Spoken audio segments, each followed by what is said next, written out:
তাতে আপনারা যারা সমবেত হয়েছেন, বয়োজ্যেষ্ঠ শ্রদ্ধাভাজন অভিভাবক, স্থানীয় যারা আছেন, মা এবং বোনেরা, ভাই এবং বন্ধুগণ, আপনাদের সবাইকে আন্তরিকভাবে প্রীতি, শুভেচ্ছা, অভিনন্দন জানাচ্ছি। আমার আগে তিনজন বক্তার কাছ থেকে আপনারা কথা শুনেছেন, বিস্তৃতভাবেই সবটা বলেছেন।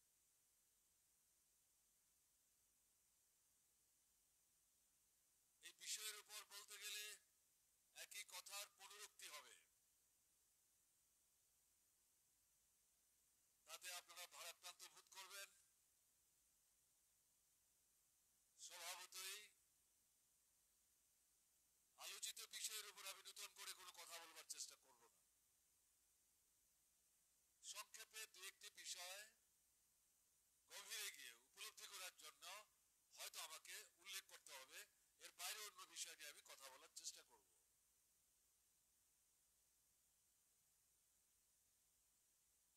আমাদের রাজ্যে বিজেপি যে সরকার চলছে, তার বয়স এখন 70 মাস।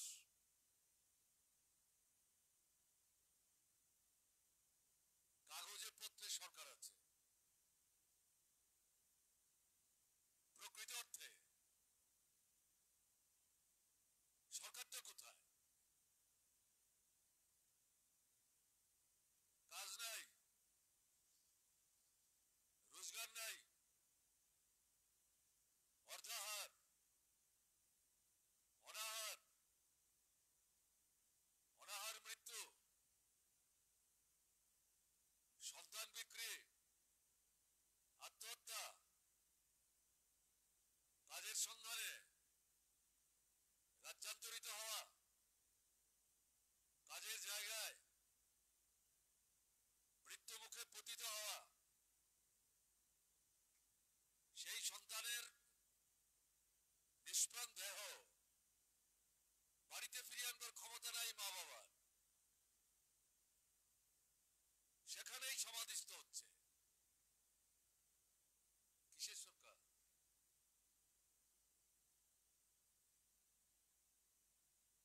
এটাই তো প্রশ্ন।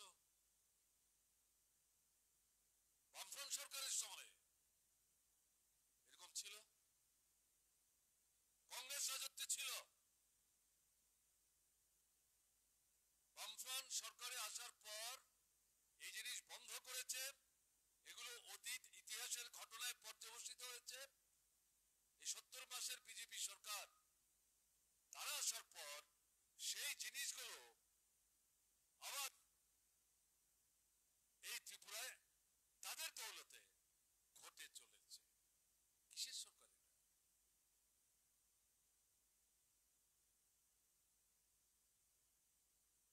স্কুলে মাস্টার নাই, শুনছিলেন ভারুলাল সাহা বলছিলেন।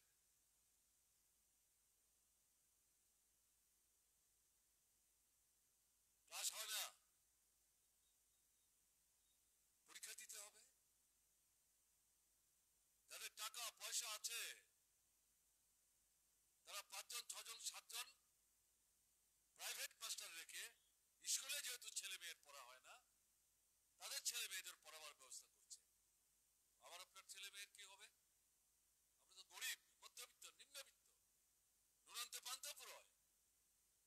আমরা কি করে 4 জন 5 জন মাস্টারমশাই রেখে ছেলে মেয়েকে পড়াবো? সর্বনাশ করে দিচ্ছে শিক্ষাকে। গ্রামে গ্রামে স্কুল, গ্রামের মানুষ স্কুলের দাবি করলেই বামফ্রন্ট সরকার স্কুল করে দিয়েছে। প্রাইমারি স্কুলকে সিনিয়র বেসিক করতে হবে, দাবি করলেই করে দিয়েছে। সিনিয়র বেসিককে মাধ্যমিককে দ্বাদশ মান দাবি করলেই করে দিয়েছে। এখন উল্টো হচ্ছে, স্কুল বন্ধ করে দিচ্ছে, বেসরকারি হাতে তুলে দিচ্ছে। নতুন কোন স্কুল হচ্ছে না। এই 70 মাসে এই সরকার আপনাদের সামনে প্রশ্ন করলে পর জবাব দিতে পারবে? নতুন কোন স্কুল করেছে? বন্ধ যে করেছে, জিজ্ঞেস করলে পর এই সংখ্যা চেপে যাবেন, লুকিয়ে রাখবে, বলবে না, সাহস নাই। আমি একটা স্কুলের পাশে আছি, সরকার থেকে কোয়ার্টার দিয়েছে আমাকে, দয়ের দান না, আইনের অধিকার। কেউ মনে করবেন না মানিক সরকারকে দয়া করে দিয়েছে, আইনের ভিত্তিতে পেয়েছে। পূর্বতন মুখ্যমন্ত্রী 4 বছরের বেশি থাকলে পর তারাই আইন করেছে, কংগ্রেস সরকার, সেই আইনের দৌলতে দিয়েছে। এটার পাশে যে স্কুল, ত্রিপুরার 1 নম্বর স্কুল, শিশু বিহার, প্রত্যেক বছর ক্লাস 10 এর যে পরীক্ষা হয়, প্রথম 10 এর মধ্যে 4 থেকে 5 জন, 12 ক্লাসের যে পরীক্ষা হয়, প্রথম 10 জনের মধ্যে 5 থেকে 7 জন। সেই স্কুলে সকাল থেকে টেবিল বাজানো শুরু হয় বাচ্চাদের, মাস্টার নাই। স্কুলে প্রথম কি হয়? প্রেয়ার মিটিং হয়, জনগণ মন অধিনায়ক জয় হে, দেশাত্মবোধের চেতনা। ক্লাসের পড়া আরম্ভ করার আগে মনটাকে সেখানে একটা জায়গায় নিয়ে আসা, যেটাকে আমরা ইংরেজিতে বলি কনসেন্ট্রেশন, কেন্দ্রীকরণ। এই প্রার্থনা সভা করে ক্লাসে ঢুকবে। কোথায়? আমি তো শুনি না, মাঝে মধ্যে শুনি, অধিকাংশ দিন জনগণ মনে স্কুলে হয় না। রোল কল তারপরে হবে 8টা, 8:30, 9টা, 10টা, 10:30টায় রোল কল হয়। অর্থটা কি? সমস্যা নাই। ছাত্ররা কি করবে? টেবিল বাজাবে না গালে হাত দিয়ে বসে থাকবে? বাচ্চা তো, তারা তো কিছু নিষ্ক্রিয় বসে থাকতে পারে না। আমি শিশু বিহার স্কুলের কথা বলছি, সোনামরা কোন স্কুলের কথা বলছি না। এগুলো তো আপনারা আরো ভালো জানেন।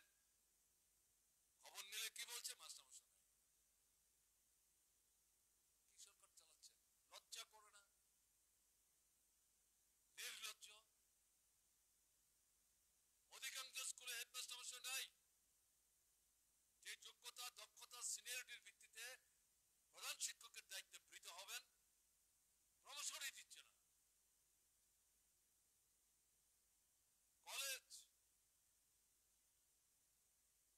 একটার পর একটা বিশ্ববিদ্যালয় করার জন্য আইন আনছে, আপনারা কলেজ চালাতে পারছেন না।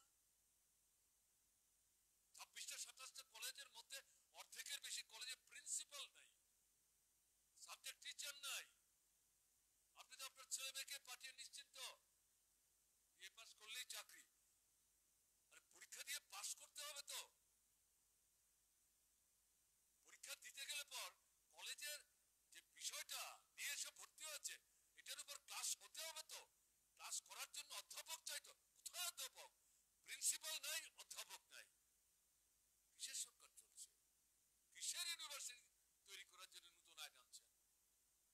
প্রতারণার তো একটা সীমা থাকা উচিত। হাসপাতাল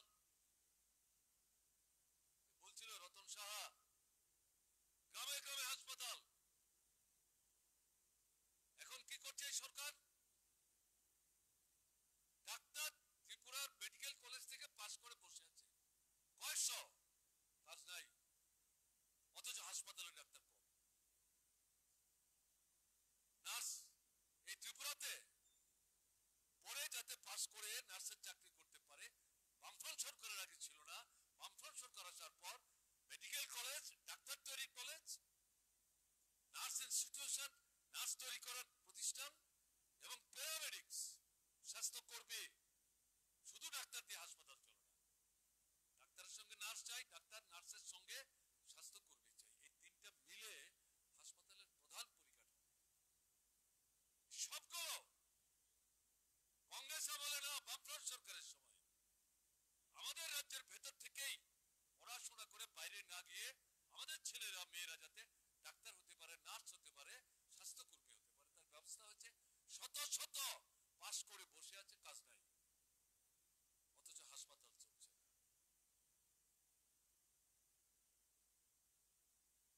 সরকারি হাসপাতালে ওষুধ নেই বলছিলেন মালিকদের, ওষুধ বলছেন। মহকুমা শহরের হাসপাতালগুলোকে বাদ দিলে পর, আমি জানি না সোনামুড়া হাসপাতালের অবস্থা কি। সোনামুড়া তো মহকুমা হাসপাতাল আবার মেলা করে।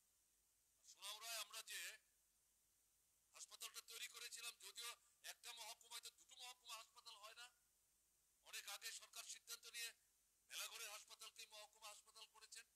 আমরা আরেকটা মহকুমা হাসপাতাল না করেও সোনামুড়ায় যে হাসপাতাল করেছি, এটা কোন অংশ মহকুমা হাসপাতালের সুযোগ সুবিধা থেকে বঞ্চিত না।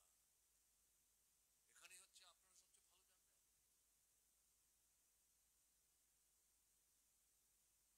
হাসপাতালে রোগীকে ভর্তি করিয়ে চিকিৎসা করে দরকার, ডাক্তারবাবু রোগী ভর্তি করাচ্ছে না কেন? খাবার দিতে হবে, ওষুধ কিনবার সরকারের হাতে পয়সা নেই, রোগীর খাবার করতে গেলে। উপজাতি অধ্যুষিত এলাকায় রোগীরা তাদের এলাকার হাসপাতালে ভর্তি হলে পর ওখান থেকে যখন বড় হাসপাতালে পাঠায়, তখন তারা যখন অ্যাম্বুলেন্স চায়, বলছে অ্যাম্বুলেন্স দিতে পারি, কিন্তু পেট্রোল ডিজেল আপনাদের কিনতে হবে। বামফ্রন্ট সরকারের সাথে কোন ঘটনা ঘটেছে কেউ বলতে পারবে? কংগ্রেসের আমলে তো হাসপাতালই ছিল না। প্রশ্ন আসে না এখন এটা কি চলছে? বিদ্যুৎ, বামফ্রন্ট যখন সরকারে আসে 1978 সালে, তখন আমরা দেখেছি 24 ঘন্টার মধ্যে 2 থেকে 2.5 ঘন্টার বেশি বিদ্যুৎ নাই। লড়াই করে এই বামফ্রন্ট সরকার মাটির তলার গ্যাস উত্তোলন করে আমেরিকাতে ওই যন্ত্র এনে কেন্দ্রের সরকারকে বাধ্য করে ত্রিপুরার বুকে উদ্বৃত্ত বিদ্যুৎ উৎপাদনের জন্য কেন্দ্র স্থাপন করে। লড়াই করতে হয়েছে। আপনি হাসেনি, এটা আপনারাও মিছিল মিটিং করেছেন, মন্ত্রিসভা বারবার প্রস্তাব নিয়েছে। উদ্বৃত্ত ভারতবর্ষের 4-5টা রাজ্যে বিদ্যুৎ উদ্বৃত্ত, আমাদের ত্রিপুরায় উদ্বৃত্ত বিদ্যুৎ ত্রিপুরা সরকারের যে কোটা, তার একটা অংশ বাংলাদেশে বিক্রি করে বছরে 65 থেকে 70 কোটি টাকা রোজগার করত। এখন কি হচ্ছে? বিদ্যুৎ উৎপাদনে এখন উদ্বৃত্ত, কিন্তু এখন অঘোষিত ভাবে ঘন্টার পর ঘন্টা, বিশেষ করে উপজাতি এলাকা, গ্রামাঞ্চল, তফসিলি অংশের মানুষ, ওবিসি অংশের মানুষ, সংখ্যালঘু মুসলমান অংশের মানুষ, এই সমস্ত যে এলাকাগুলো, একবার যদি লাইন ছিঁড়ে, একবার যদি পিলার পড়ে যায়, দিন না, সপ্তাহ না, মাস না, মাসের পর মাস ওখানে আর বিদ্যুৎ যায় না। আপনাদের জীবনের অভিজ্ঞতা, এগুলো তো আমরা তৈরি করে বলছি না, অথচ বিদ্যুতের দাম বাড়াচ্ছে কেন? যে মানিক দিয়ে বললো না, বুঝলাম না। স্মার্ট মিটার, সিআইটিও সারা ভারতবর্ষে প্রতিবাদ করছে। পয়সা দিয়ে মিটার কিনতে হবে, আগাম পয়সা জমা দিতে হবে। মিটার যদি নষ্ট হয়, যার বাড়িতে মিটার বসবে তাকেই পয়সা দিতে হবে। বামফ্রন্ট সরকারের সময় এরকম ছিল নাকি? আমরাই প্রতিবাদ করছি, আর তো কেউ প্রতিবাদ করছে না। এবং সবচেয়ে বেশি আক্রান্ত হবে এই কারণে কৃষি, খরচ বাড়বে। এরকম একটা জায়গায় নিয়ে যাচ্ছে সরকারটা। কোথায় শুনছে? কারোর কথা শুনছে না। মায়েদের, বোনেদের উপর অবমূল্যনের আক্রমণ সংঘটিত হচ্ছে, থানায় যাচ্ছে, শুরু হয়েছে বিশেষ করে দেশের নির্বাচনের পর। আমি সব থানার কথা বলছি না, বহু থানায় দারোগা বাবুরা বলে দিচ্ছেন, কেন এসছেন মামলা করতে, কি লাভ হবে, মীমাংসা করে ফেলুন। মামলা করতে গেলে তো আরো পয়সা খরচ হবে, বরং আরো সমস্যায় পড়বেন। যান, মন্ডলের সঙ্গে কথা বলুন, কিছু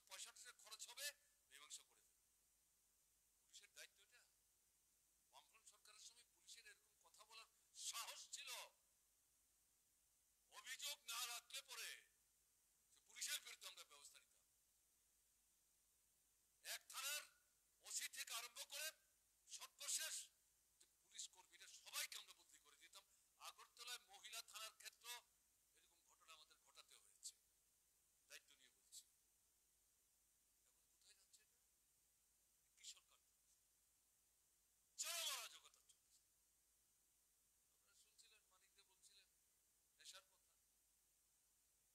দূরে যাওয়ার কি দরকার? আপনাদের এখানেই তো নেশা কারবারের থাপ্পলদার কারা আপনারা জানেন না?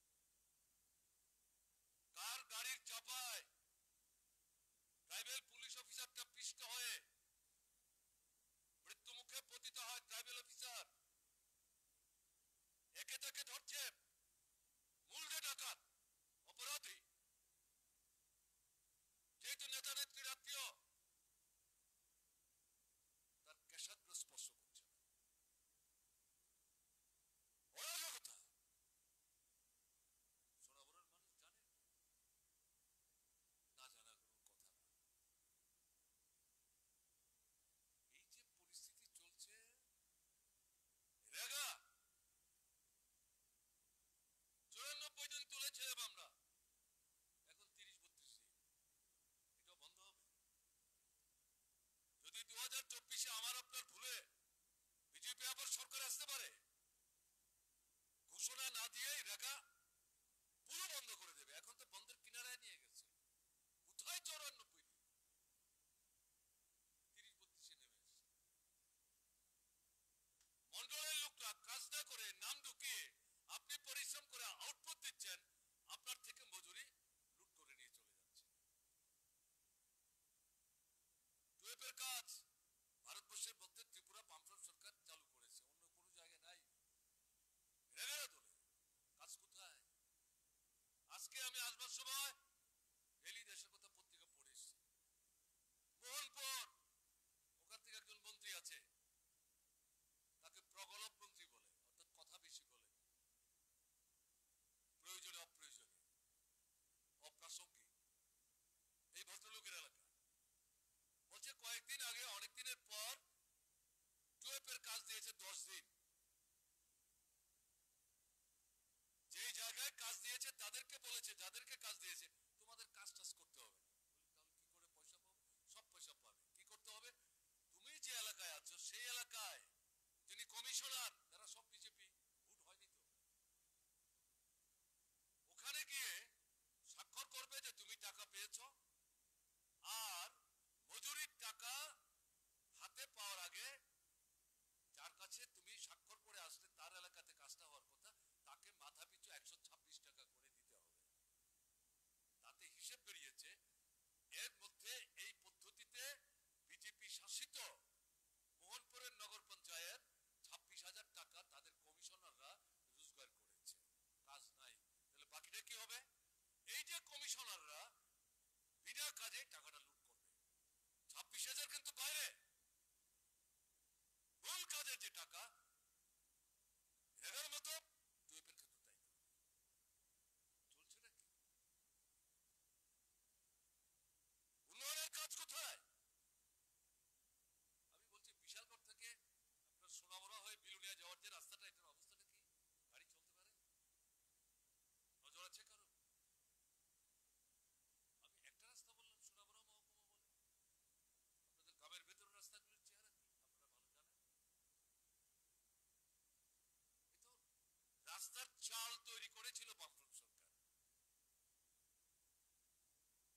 নষ্ট হওয়ার আগেই এটাকে সারাই করার চেষ্টা করতো, যাতে সারাই করার জন্য বেশি পয়সা খরচ করতে না হয়, অল্পতেই যাতে এটাকে ঠিক করা যায়। এখন তো ভেঙে চৌচির হয়ে যাচ্ছে। সন্তান প্রসবা মা হাসপাতালে আনতে গেলে পর গাড়ি লাগবে, কিন্তু গাড়ি তো ওখানে যেতে চায় না, যে এখান থেকে গাড়ি চালানোই যায় না। আবার সে 20-25 বছর আগের মতো, 30 বছর আগের মতো কাঁধে করে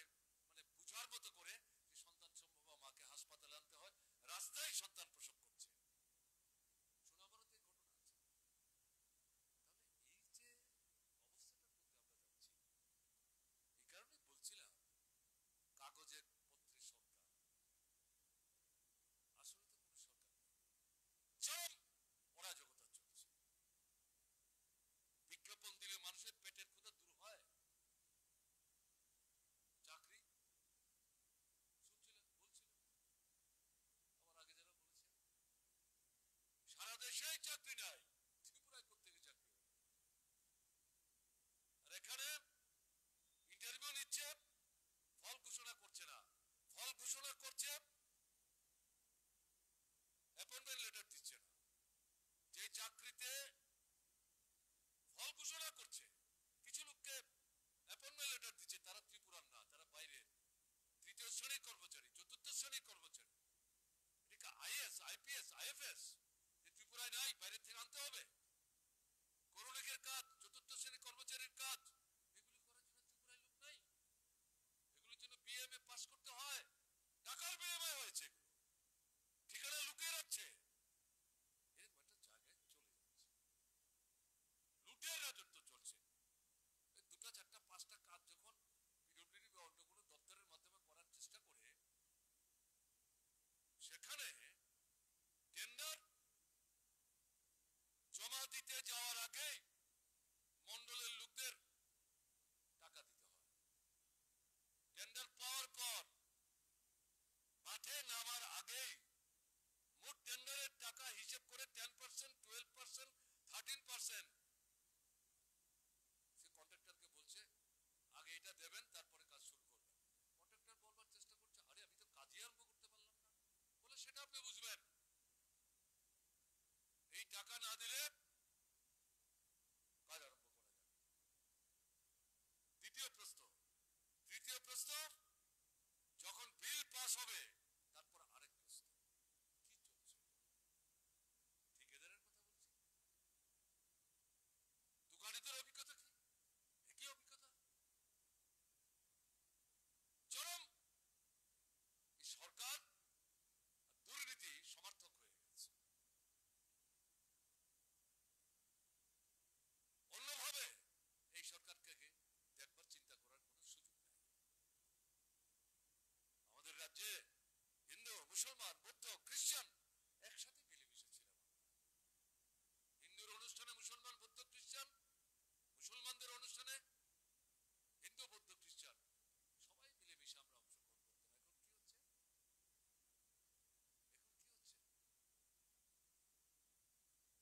বিশেষ করে সংখ্যালঘুদের ধর্মীয় অনুষ্ঠান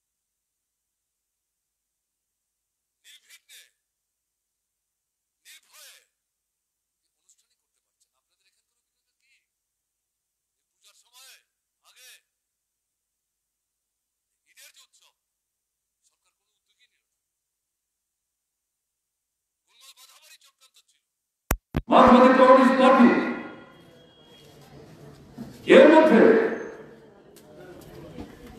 সমস্ত প্রতিকূলতা উপেক্ষা করে গোটা পার্টিকে নিয়ে নেমে হাট বাজারে পশু কেনা বেচার সময় যাতে পরিস্থিতিকে বিষাক্ত করতে না পারে পাড়াদের ভূমিকা নেওয়ার চেষ্টা করছে। কোথায়? মুখ্যমন্ত্রী থেকে শুরু করে chief secretary, director general of police সবার সঙ্গে কথা বলেছে। আমাদের প্রয়াত বিধায়ক বক্সনগরের, তখনও তিনি জীবিত ছিলেন, সবার সঙ্গে কথা বলেন। তার একটা ধারণা হয়েছিল, আমি বলে করে এটা না শুনে কি পারবে, তার অভিজ্ঞতা রয়েছে, চাক্ষুষ করে গেছে। কি ব্যাপার? খ্রিস্টানদের 25শে ডিসেম্বর যিশু খ্রিস্টের জন্মদিন বেথলেহেমে জন্মগ্রহণ করেছিলেন। সারা পৃথিবী এই দিনটা পালন করে 1,000 দিন 10 দিন। হঠাৎ করে দেখা গেল আলোচনা ঘোষণা হয়েছে 25শে ডিসেম্বর, মানে হিন্দু সুরক্ষা সমিতির নামে তারা মিছিল করবে। দাবিকে উপজাতিদের মধ্যে যারা ধর্মান্তরিত হয়ে খ্রিস্টান ধর্ম অবলম্বন করেছেন তারা যাতে উপজাতি সংরক্ষণের সুযোগ না পায়, এটা বাতিল করতে হবে, এই দাবি নিয়ে তারা মিছিল করবে। ভাবতে পারে বিজেপি সরকার যদি সেক্রেটারি পদটা দেয়, আরএসএস বিচ্ছিন্ন পরিচয়, এদের মধ্যে এই সংগঠন তৈরি হয়েছে। প্রতিবাদ হয়েছে, প্রতিষ্ঠানে মিছিল করতে দেয়নি, 26 মিছিল করেছে, কিন্তু ব্যাপক যে প্রতিক্রিয়া মানুষের মধ্যে লক্ষ্য তারা যদি লোক বেশি জমাতে পারে, কিন্তু এই ষড়যন্ত্রটা এটাকে ছোট করে দেখতে চলবে না। উপজাতিদের মধ্যে হিন্দু, খ্রিস্টান, বুদ্ধিস্ট নানা ধর্মের আছে, তাদের মধ্যে বিভিন্ন কথা বলার চেষ্টা, মুসলিমদের মধ্যে এবং উপজাতিদের মধ্যে, হিন্দু, মুসলমান, খ্রিস্টান, তাদের মধ্যে বিভিন্ন কথা বলার চেষ্টা। কি চলছে এখানে? আইন নাই, কারণ নাই, জঙ্গলের শাসন চলছে। এই পরিস্থিতি থেকে বাঁচতে যদি চায়, শুধু বসে বসে সভা শুনলে হবে না। আর সবাইকে বিক্রি করে একদিন একটা মিছিল করলাম বছরে একবার, তাতে সমাধান হয়ে যদি ভাবেন তাহলে হবে না। বিরুদ্ধে রাস্তায় যাবে, হাজার হাজার মানুষ নামবে কিনা পেছন থেকে তাকিয়ে যদি দেখবার চেষ্টা করেন, লম্বা মেজুর দেখা যায় না, এরকম মিছিল হলো কিনা, এগুলো দেখার জন্য দরকার নেই। আপনার সাহস আছে, হিম্মত আছে, সত্যকে সত্য, মিথ্যাকে মিথ্যা, অন্যায়কে অন্যায়, ন্যায়কে ন্যায়, এই সাহস নিয়ে আপনারা যদি 100 জন হয়, আপনাদের বেরোতে হবে। আপনি তো তৈরি করে গল্প বলবেন না, বাস্তব জীবনের অভিজ্ঞতার নিরিখে কথা বলবেন, সরকারের কাছে কৈফিয়ত চাইবেন। কিসের সরকার? কেন বসে আছো? করছোটা কি? হয় কিছু করো, না হলে এই সরকার থেকে তোমাদেরকে হঠাৎ আমাদের সামনে থেকে ভূমিকা নিতে হবে। আপনি বললে তো তারা ছেড়ে দিয়ে চলে যাবে না। এই জায়গায় প্রশ্ন যেটা দাঁড়াচ্ছে, লড়াই চাই। বাচ্চা যখন ক্ষুধা পায় বা যখন খাবার দিতে দেরি করে, চিৎকার চেঁচামেচি করে, তখন মার কাছ থেকে দুধ পায় না, তখন মায়ের চুল ধরে টানে, মুখে আচল দেয়, কেমন তখন মা বুঝতে পারে না তার ক্ষুধা পেয়ে গেছে। এটা বাচ্চার পরিচয়। আমরা সাধারণ মানুষ, রাস্তায় যদি না, কথা যদি না হোক, প্রতিবাদে যদি সচ্চার না হোক, ন্যায্যের দাবি যেগুলো করার দায়িত্ব সরকারের, তারা যদি না করে, তাদের মধ্যে যদি চাপ সৃষ্টি করে, দাবি আদায়ের ব্যবস্থা করতে না পারে, ঘরে বসে বসে দরজা দেওয়া বন্ধ করে চোখে গেলে বুক বাঁচাবো, আর অনাহার অর্ডারে কালাতে কাজ করবো, তারপরে একটি মৃত্যু মুখে করতে হবে। মানুষের জীবন, তার মানুষকে এই প্রকৃতির সর্বশ্রেষ্ঠ জীব প্রাণী বলে কেন বিজ্ঞান স্বীকৃতি দেয়? এটা মাথায় রাখতে হবে। এই আন্দোলন করার জন্যই আমাদের এই সভা। আপনাদের কাছে বলছি, যারা দূর থেকে শুনছেন, এখনো ভয় সামনে আসতে চান না, তাদের কাছেও বলছি, রাস্তা যেমন না হলে কিন্তু বেঁচে পড়তে থাকবে। এখানে ভোটের কথা বলছিল, দেশের ভোট 18তে যদি বামফ্রন্ট সরকার না থাকতো, বিজেপি 11 বার ঢুকলে 44টা আসন নিয়ে সরকার তৈরি করতে পারত। যদি কংগ্রেসের ভোট দ্বারা না পেত, কংগ্রেস থেকে যারা তৃণমূল গেল, তৃণমূল থেকে যারা বিজেপিতে গেল, এটা একটা পদ্ধতি। আরেকটা পদ্ধতি হচ্ছে বামফ্রন্ট না হঠাৎ, এগুলো জানেন আপনারা।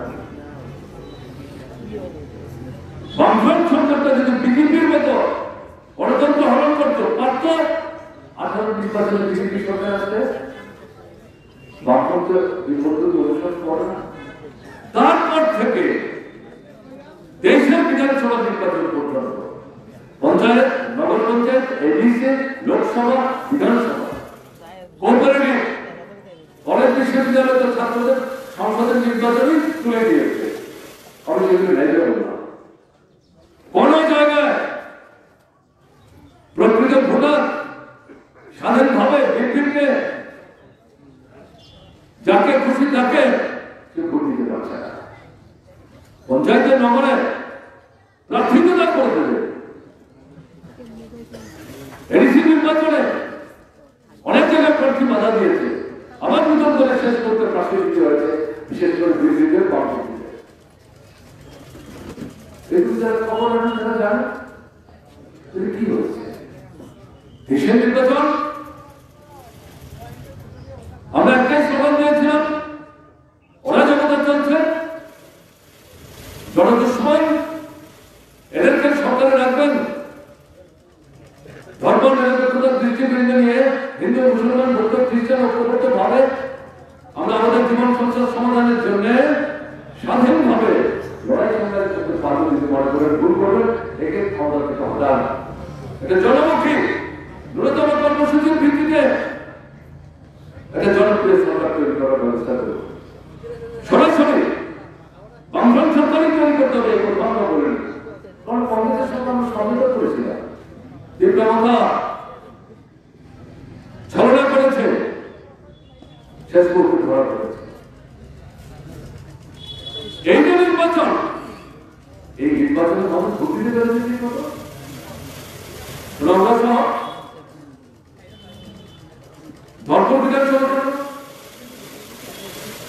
নথর বিধানসভা কেন্দ্র, এমনকি বর্ষনগর বিধানসভা কেন্দ্র, যেখানে 4,500 বেশি বুথে শামসুল জিতেছিলেন, এর আগে 8,000-এর উপর বেশি বুথে শহীদ জিতেছিলেন। দুটো আসলে আমরা জিতলাম, বাকি দুটো তো আমাদের জিততে দিল না। যে দুটো আসলে আমরা জিতলাম, এখানে সব ভোটারকে ভোট দিতে দেয়, বাকি দুটো জায়গায় নেই। এটা শুধু সুনামগঞ্জের অভিজ্ঞতা, আগরতলা সহ ত্রিপুরার প্রত্যেকটা মহকুমার অভিজ্ঞতা। এই করে বিজেপি 39টা ভোট পেয়েছে, আসন 11টা কমেছে। আমরা যে আবেদন লিখেছিলাম, মানুষের জীবনের অভিজ্ঞতার সাথে আমাদের বক্তব্য মিল মানুষ খুঁজে পেয়েছিলেন, তাই তাদেরকে তারা ক্ষমতাচ্যুত করতে চেয়েছিলেন। এবং এই যে 39টা ভোট বিজেপির পাশে, এটাও সবটা স্বাধীনভাবে দেওয়া ভোট না, এর মধ্যে 7 থেকে 10টা ভোট জবরদস্তি করে তারা নিয়েছে। প্রকৃত অর্থে তাদের ভোট 27 থেকে 30-এর বেশি না। কোথায় নেমে গেল? 18 ভোট কিন্তু এরকম ছিল না, 18-তে 50-এর উপর বেশি ভোট। পরিবর্তন আরো ভালো, বামফ্রন্ট ভালো, বামফ্রন্ট চায় কেন্দ্র সাহায্য করে, তার কিছু পারছে না। এরা বলছে কেন্দ্র বিজেপি, রাজ্য বিজেপি, যা বামফ্রন্ট করতে পারবে সব তারা করে দেবে, আরো ভালো থাকবো। ঠিক আছে, দেখি না একবার। তখন জবরদস্তি করে বিজেপিকে ভোট দিতে হয়। কিন্তু দেশের নির্বাচন জবরদস্তি করে নেওয়ার পরও এটা 39 হচ্ছে, 29 হচ্ছে প্রকৃত 27 থেকে 30। সরকারটা কি করে থাকলো? তীব্রতা বিজেপির বিরুদ্ধে মানুষের যে ক্ষোভ, কৌশল করে বিজেপির সাথে আলোচনা করে এই স্লোগান দিয়ে বামফ্রন্টের সঙ্গে না দিয়ে নিজেরা ব্যালেন্স দাঁড় করলেন। অথচ উপজাতিদের জন্য আসন সংগঠিত 20টা, তারা বলছিলেন তাদের যে নেতা, আপনারা জানেন তো, একটাই কথা, 14 লক্ষ উপজাতির 7 লক্ষ করা আমার সামনে আর ওই টিউজেন 67 সালে যে স্লোগান দিয়েছিল বিশুদ্ধ উপজাতি আন্দোলন, যেটা বিরুদ্ধে গণতন্ত্র পরিষদ দশরথের নেতৃত্বে প্রতিবাদের সূত্র হয়ে পড়েছিলেন। সংখ্যালঘু অংশের মানুষ উপজাতি যতই আমরা ঐক্যবদ্ধ হই, সংখ্যালঘু অংশের মানুষের মধ্যে যারা গণতান্ত্রিক চেতনা সম্পন্ন, তাদের সমর্থন যদি আমাদের সঙ্গে আনতে না পারি, তাহলে আমরা যতই এখন আমাদের কথা কেউ শুনবে না। কংগ্রেসের মাথা থেকে তৈরি হয়েছে শিকারীপুরা, তাদের বাদী আন্দোলন, বামফ্রন্ট সরকার, ষষ্ঠ দক্ষিণে জেলা পরিষদ, ভাষার দাবি, বেআইনি হস্তান্তরিত জমি ফিরিয়ে দেওয়া, ফরেস্ট রিজার্ভ রক্ষা করা, ওই যে বলেছিল ট্রাইবাল নন ট্রাইবাল একসাথে মিলে, ট্রাইবাল নন ট্রাইবাল একসাথে না হলে বামফ্রন্ট সরকারই, আর বামফ্রন্ট সরকার না হলে জাতীয় দাবি রাষ্ট্রপতি জানে না কিন্তু আসলটা কি ট্রাইবালদের মধ্যে গণমুক্তিকরণ বাংলাদেশ কমিউনিস্ট পার্টির যে ভিত্তি, এটাকে নারায়ণ গেছে বিভ্রান্তি তৈরি করে এরা যাতে 23 নির্বাচনে ঘুরে দাঁড়িয়ে আবার সিপিআইএম গভর্নমেন্টের দিকে না আসে, যদি আসে তবে বিজেপি জিততে পারে না। কাজেই মুখের 14 লক্ষ উপজাতি বরং সব খ্রিস্টানে বাকিগুলিতে সংরক্ষিত না, দেখা গেল 20-এর বাইরে 22টা আসলে তার প্রার্থী দাঁড় করালো, সবগুলির মতো ভোট পেল, পরে করে 19% ভোট পেল, জিতল 13টা আসন। বাংলাদেশের ক্ষতি করলো, বাংলাদেশ কমিউনিস্ট পার্টির ক্ষতি করলো, এটাই তো লক্ষ্য উদ্দেশ্য। সাহায্য করলো কাজে বিজেপিকে সাহায্য করলো 31-32টা আসন জিততে, অর্থাৎ ঘুরিয়ে তীব্রতার সাহায্যে বিজেপি আবার সরকারের কাছে বসে এটাই চালাচ্ছে। এটা বুঝতে হবে। এর মধ্যে দুটো উপনির্বাচন অভিজ্ঞতা কি? ধর্মপুর বিধানসভা থেকে 18,000 ভোটে জিতেছে। আপনারা যারা ধর্মপুর বিধানসভা কেন্দ্রের মানুষ, প্রথম দিন থেকে কনফারেন্স জিতেছে সমর্থন তাকে লোকসভায় পাঠাবে, আমাকে একদিন বলা যায় জবরদস্তি করে রাখতে হবে। আমি তখন পার্টি সেক্রেটারি ছিলাম, আপত্তি করেছে আন্দোলন করে, আমার তো আপনাদের পার্টি সেক্রেটারি করবে, সেটা আমাকে বিধানসভায় যাতে হবে। পার্টির সিদ্ধান্ত না দেওয়া পুরো আশঙ্কা ছিল। সেদিন দিচ্ছে দেখি 50,000 ভোট সমর্থকই সমাজ থেকে আরম্ভ করে যতবার আপনারা সমর্থকদের মানিক সরকারকে জিতিয়েছেন, কেউ দাঁত ফুটাতে পারেনি, কিন্তু তারপরে 5,000-6,500 বেশি ভোট না। এবং 23 নির্বাচন বিজেপির যিনি প্রার্থী জিতলেন, কিন্তু মাত্র 3,500 ভোটে জিতলেন। তাও কখন জিতলেন? 21টা ভোট কেন্দ্রে সরাসরি রিগিং করে পুলিশকে ঢুকতে দেয়নি, যারা ঢুকেছে রাত্র 4টায় গ্রন্থ করে পিটিয়ে ভোট আরম্ভ করা হবে তাদের বের করে দিয়েছে। এরপরও 3,500 ভোট সরকার তৈরি করেছে। সেই ভদ্র মহিলা শপথ নিলেন না, তাদের দলের নির্দেশে নতুন করে ভোট পদক্ষেপ করেছেন বিধানসভা আসন থেকে, সেখানে 18,000 সাড়ে 18,000 দিয়েছেন। অর্থাৎ যা ভোট হলো তার 80-85% ভোট তারাই পেলেন। এটা ধর্মপুর বিধানসভা থেকে অভিজ্ঞতা, ধর্মপুর বিধানসভা থেকে অভিজ্ঞতা। এখানে আমরা দেখলাম কি চিন্তা, আবার সেই বিধানসভা নির্বাচনের মধ্যে কৌশল দেওয়ার চেষ্টা করলেন, কিন্তু মাটিতে নিচে বড় এদের উপর বিশ্বাস নষ্ট হয়েছে। নষ্ট হয়েছে বলেই তো আজকে এখানে যাদের লালফুল দিয়ে সংবর্ধনা জানিয়ে আমাদের লাল ঝান্ডার তলায় সমবেত হওয়ার ক্ষেত্রে উৎসাহ বলে আমরা টেনে নিলাম, তাদের অভিজ্ঞতা থেকে তারা বুঝতে পারছে এদের সঙ্গে না। কি বললেন শেষ মুহূর্তে? আমরা তীব্র অবস্থার যারা ভোটার তাদেরকে বলছি না কাকে ভোট দেবে কাকে দেবে না, যাকে খুশি তাকে দেওয়া।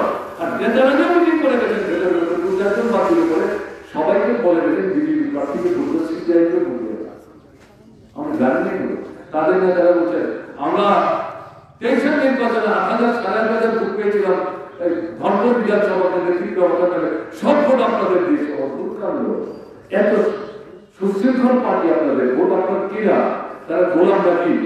আপনি বলেছেন বা আপনারা বলছেন তারা সবাই মিলে সিপিআইকে ভোট দিয়েছে, এত ভোট সিপিআইয়ের প্রার্থী জিতে যায়। এই নির্বাচনে তাকে কি বোঝা যাচ্ছে? বছরবেলা 30,000-এর উপর বেশি ভোট দিয়েছে, যত ভোট হয়েছে 90 বেশি ভোট বেশি পেয়েছে। কে জানে না? সকাল 9টা থেকে এই সোনামুড়াতে বেসরকারি হোটেলে মুখ্যমন্ত্রী এসে ঘাঁটি রাখতেন, কোনো কোনো পাড়ায় যেতেন, হাত জোর করে কথা বলতেন, সব করার পর বুঝতে পারলেন হাত জোরে কাজ হবে না। তখন বিশালগড়ের লোক, আগরতলার লোক, উদয়পুরের লোক, বিলোনিয়ার লোক, শাহপুরের লোক জোরে বসে যাচ্ছে, বাড়িতে আটকে রেখেছে, প্রার্থীকে মুখ করতে দিচ্ছে না, বলে গেছেন ঢুকতে দিচ্ছে না, বিরোধ করেছে।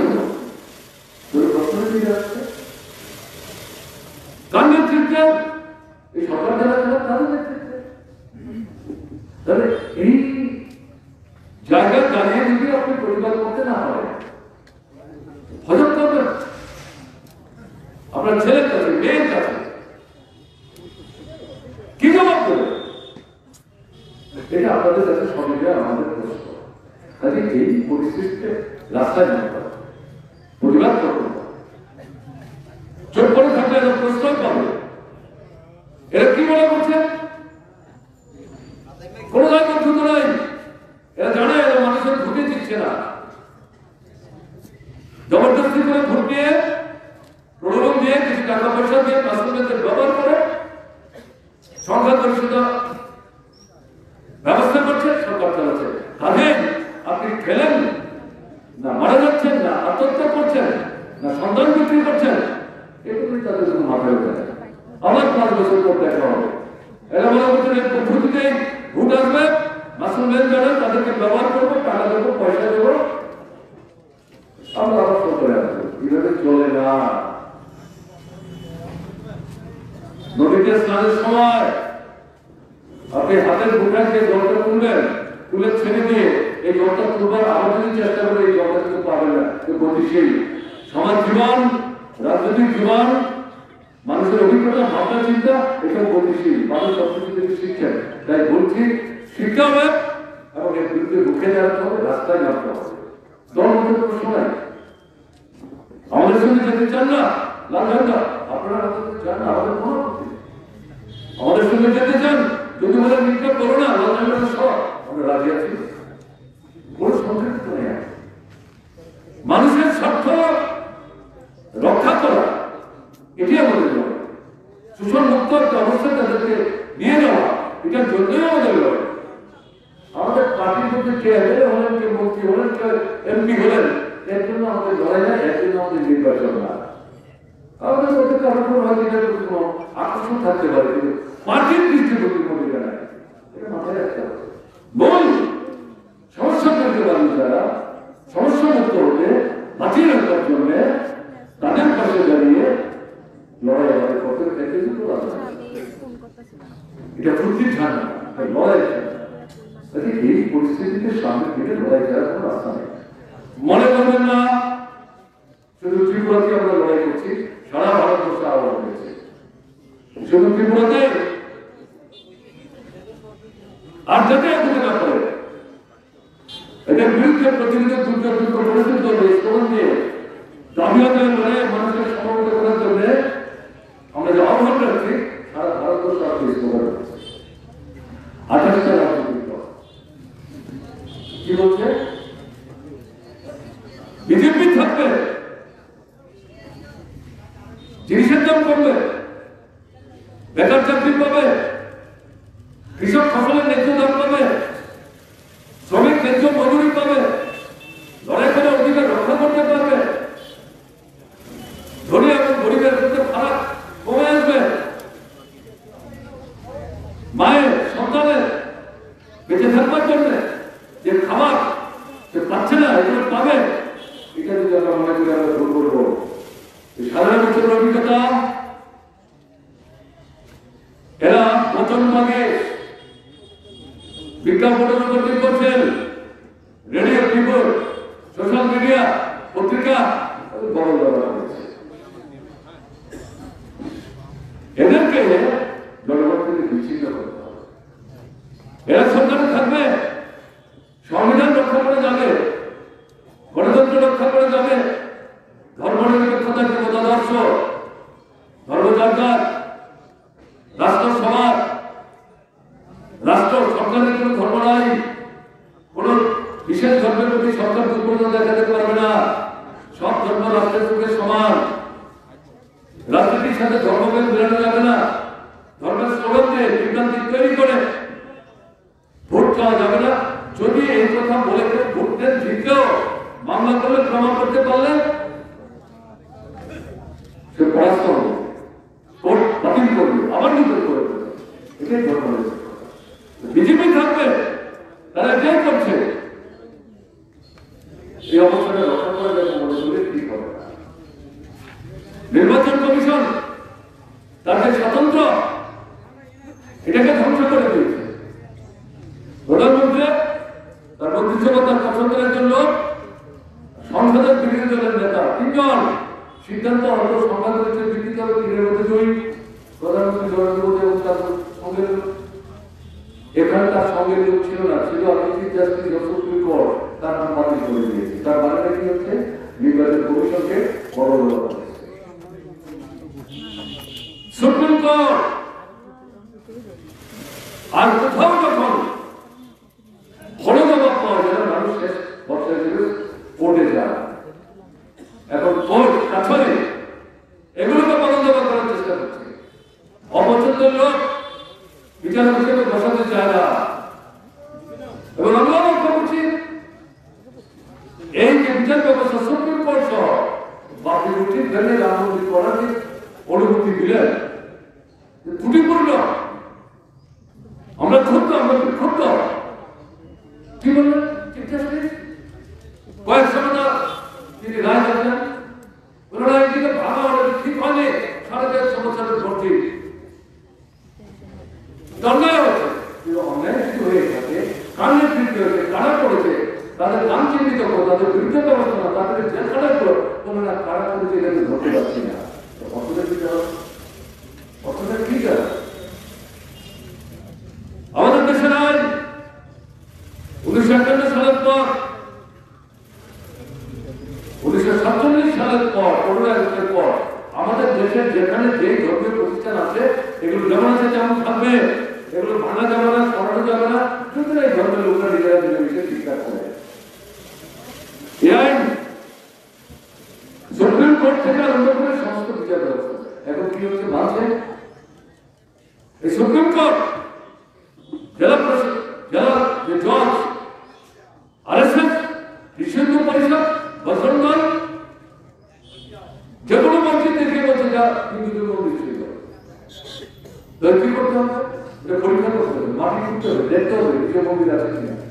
সে হওয়ার কথা আমাদের দেশে আছে, কোর্ট লাগিয়ে দিচ্ছে, দেশের আইন মানছে না। কাদের হাতে বিজেপি থাকে? বিজেপি থাকবে এই আইন তো সংবিধানের মধ্যে, তো সংবিধান থেকে ধ্বংস করে দেওয়ার চেষ্টা করছে। এই জায়গায় প্রশ্ন হচ্ছে যে 24 নির্বাচনে যদি এদেরকে পরাস্ত করে না যায় ভারতবর্ষে ধ্বংস হয়ে যাবে। আমাদের দেশের পররাষ্ট্রনীতি স্বাধীনতার পর আমরা যারা গণতন্ত্রের জন্য, স্বাধীনতার জন্য লড়াই করছে সাম্রাজ্যবাদের বিরুদ্ধে, তাদের লড়াইকে আমরা সমর্থন করব। কি চলছে এখন প্যালেস্টাইনে, গাজাতে, ইসরায়েল, তাকে সামনে রেখে মার্কিন সাম্রাজ্যবাদ যুদ্ধ করছে, চিল্লাস করছে, 22,000 মানুষকে খুন করে ফেলেছে, তার মধ্যে 9 থেকে 11,000 শিশু আর মহিলা।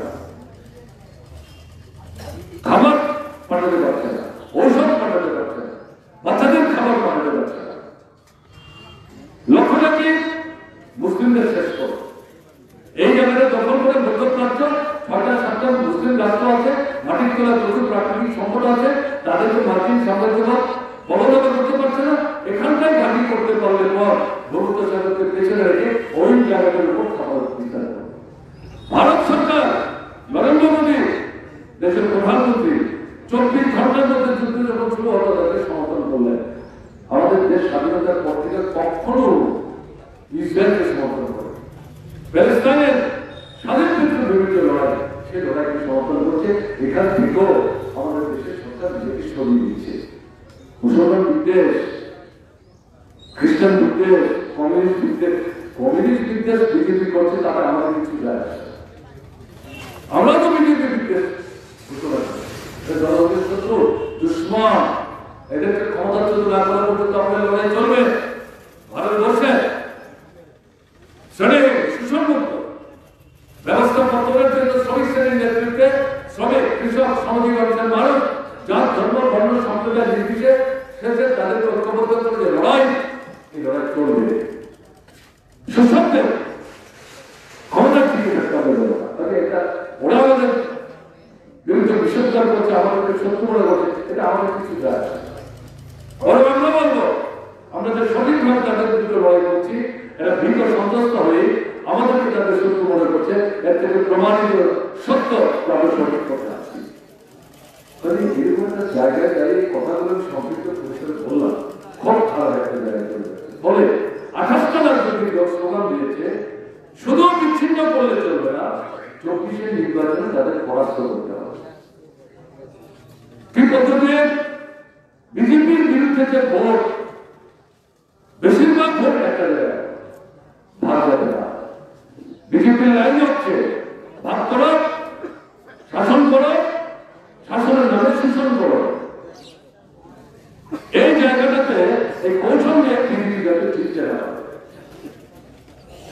সিদ্ধান্ত হয়েছে 4 দফা মিটিংয়ের পর জানুয়ারি মাসের মধ্যে রাজ্যে রাজ্যে এই 28টা দলের মধ্যে যারা বড় বড় দল সে রাজ্যে তারা বলবেন, কথা বলবেন, কতটা আসন আছে দেখবেন, কার কি শক্তি কোথায় আছে, বিজেপিকে আলাদা করবেন, কে কোন দল কোন আসনে দাঁড়াবেন, নিজেরা আলোচনা করে ঠিক করবে। যদি ঠিক করতে না পারেন তাহলে কেন্দ্রীয় নেতৃত্ব তাদের কাছে পাঠাবেন, তারা রাজ্যের নেতৃত্ব এবং সেই দলগুলো কেন্দ্রীয় নেতৃত্ব বসে আলোচনা করে চূড়ান্ত করবে। বিষয়টা খুব সহজ মনে করার কারণে, সবগুলো ঠিকঠাক হয়ে যাবে মনে করার কারণে, কারণ চক্রান্ত আছে। কিন্তু এই যে প্রক্রিয়ার শুরু আছে, সাধারণ মানুষ জীবনের তীব্র অভিজ্ঞতা বুঝতে পারছে, বিজেপিকে না হাঁটাতে পারলে পরে আমাদের অস্তিত্ব বিপন্ন, সংবিধান বিপন্ন। ইতিমধ্যে স্লোগান তুলেছে রাষ্ট্রপতিতন্ত্র, স্বৈরাচার, বেশি ছিল ভাবনা, এরকম একটা জায়গায় ভারতবর্ষকে নিয়ে যাওয়ার চেষ্টা করবে, ভোটটাই তুলে দেওয়ার চেষ্টা করবে। এরকম পরিস্থিতির মধ্যে আপনার চেষ্টা থাকবে আদর্শ রাজনৈতিক দলের পক্ষ থেকে বেশিরভাগ বিজেপিকে পরাস্ত করার জন্য দলের লোক ভয় পেয়েছে। 24-এর নির্বাচনে জিততে পারবে কিনা তার কোনো দিশা নাই। 2047 সালে ভারতবর্ষের কি হবে তিনি এখন থেকে ঘোষণা দিতে শুরু করেছেন। আপনি বলুন, এটা ভয়ের কারণ হচ্ছে। আর 24-এর সালে ভুল না, এই জায়গায় দাঁড়িয়ে আমাদের এই যে আমাদের জীবনের জন্য যে সমস্যাগুলো বললাম, এগুলো নিয়ে যে রাস্তায় আবেদন করলাম, তাকে ভিত্তি করে যে লড়াইয়ে সমবেত হওয়ার কথা বললাম, এই প্রচেষ্টাটাই সর্বভারতীয় ক্ষেত্রে বিজেপিকে ক্ষমতাচ্যুত করার যে সংগ্রাম, যে আওয়াজ, এই আওয়াজকে শক্তিশালী করতে সাহায্য করবে। বিজেপিকে হারানোর জন্য ত্রিপুরা থেকে দলকে বিজেপিকে মিছিল করতে হবে, এরকম কোন আলোচনা আমাদের কাছে আসলে দরকার নয়। নিজের মাটিতে লড়াইটা করে বিজেপি নিজের বিরুদ্ধে মানুষকে যদি আমাদের কাছে আমরা সংগঠিত করতে পারি, তাহলে সারা ভারতবর্ষ থেকে 24-এর নির্বাচনে বিজেপিকে ক্ষমতাচ্যুত করার জন্য এটা সফল করা সম্ভব হবে। এই লড়াই 24-এর লোকসভা নির্বাচনে বিজেপিকে পরাস্ত করার লড়াই একরকম এটাকে মাথায় রেখে আমাদের কিন্তু অগ্রসর সেদিক থেকে আপনাদের কাছে আমাদের ঘরে ঘরে যান, মানুষকে বোঝান, সাহসী তাকে উৎসাহিত করুন। ছোট ছোট ডাক্তার প্রথম দিনে আপনার আসবেন আমাদের নৈতিক সমর্থন। বেশিরভাগ মানুষও বিজেপির বিরুদ্ধে আমরা বললাম নির্বাচনের ফলাফল দিয়ে